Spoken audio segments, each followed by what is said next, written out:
This ABC 15 Flash Briefing is sponsored by Sanderson Ford. Straight up. Hello, I'm Danielle Lerner with your top stories from ABC15 Arizona. We start with the latest developments on the Johnson & Johnson COVID vaccine. Distribution is now set to resume within the next few days here in Arizona after federal regulators recommended ending the pause, saying the benefits outweigh the risks of exceedingly rare blood clots. The Arizona Department of Health Services telling ABC15 they have more than 100,000 Johnson & Johnson vaccines stockpiled because of the pause, and they're hoping to get those shots distributed as soon as possible. They decided to unpause the Johnson & Johnson, which is really great news. So their recommendation is that providers can and should use the Johnson & Johnson vaccine that's available. Arizona does have Johnson & Johnson that we had just put a pause on, so it will be available in the community, and we would say if it's available and that's the vaccine that you can get, go ahead and get it.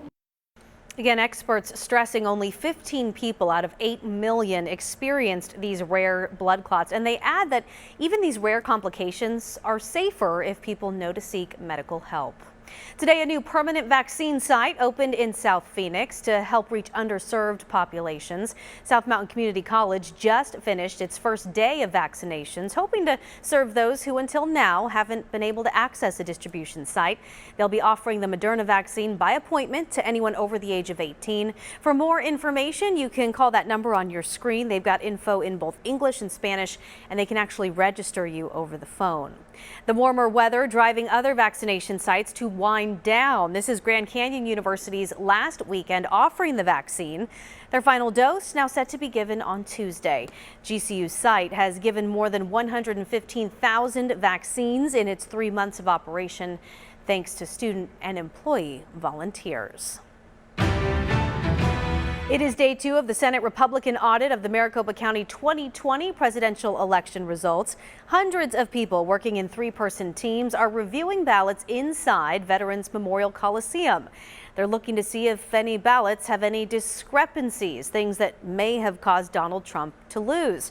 There are 2 shifts, so this process will go on for 12 hours each day until all of those ballots are counted. The audit is the result of Republican state senators who don't trust a system that they in fact created. Last year, the legislature unanimously passed a bill establishing the methods Maricopa County uses to verify the vote. When they passed SB 1135 back in the prior legislative session, and that was sponsored by Karen Fann and a whole bunch of Republicans, voted on unanimously by the House and the Senate. The governor signed it. Mark Brnovich approved. Katie Hobbs, everybody approved of it. It was this adjudication system that they're calling into question now that is what they approved. This is their system as much as it's anybody else's, and now they're questioning it. I'm wondering why. The count will continue through the weekend. A spokesperson for the audit says there will be no updates until a court rules on a state Democratic Party request to stop the audits.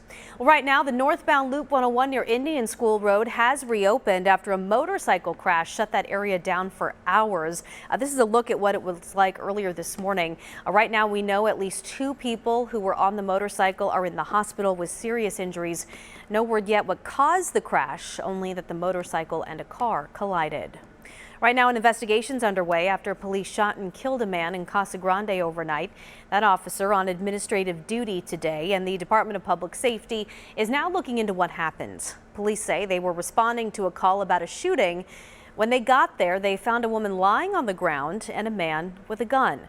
They say that man was shot after he refused to drop his gun. Police believe the man shot that woman during a fight.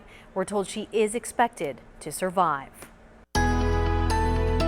Tracking your most accurate forecast, I'm meteorologist Jorge Torres. Get ready for a windy end to the weekend across the state with peak wind gusts in northern Arizona in excess of 50 miles per hour in a few locations. Meanwhile, in the valley and across southern Arizona, it will be breezy at times with gusts anywhere from 20 to 30 miles per hour in the afternoon. As I mentioned, northern Arizona, the winds will be a tad bit stronger, so watch out for blowing dust and sand in those dust-prone areas. Not only that, we have fire danger to talk about in northern parts of the state. We're talking red flag warnings from Mojave County all the way to the Navajo Nation, including areas near Flags. hazard, so outdoor burning is highly discouraged tomorrow. It's also going to be a warm end to the weekend with highs in the 60s there in Flagstaff, 70s along the rim, with 80s and lower 90s across the lower desert. So here's that 7-day forecast.